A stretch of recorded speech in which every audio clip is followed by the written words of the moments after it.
रख के बेहरा फिर तमाम लागल बा।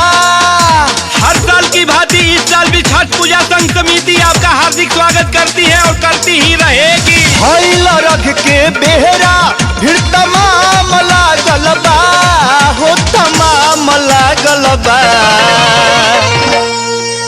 कि दौड़ा ले चल बलमुआ, पगड़ी तो बांध लेवे तो। दौड़ा ले चल बलमुआ घाटे जाम लागल बा। दौड़ा ले चल बलमुआ घाटे जाम लागल बा।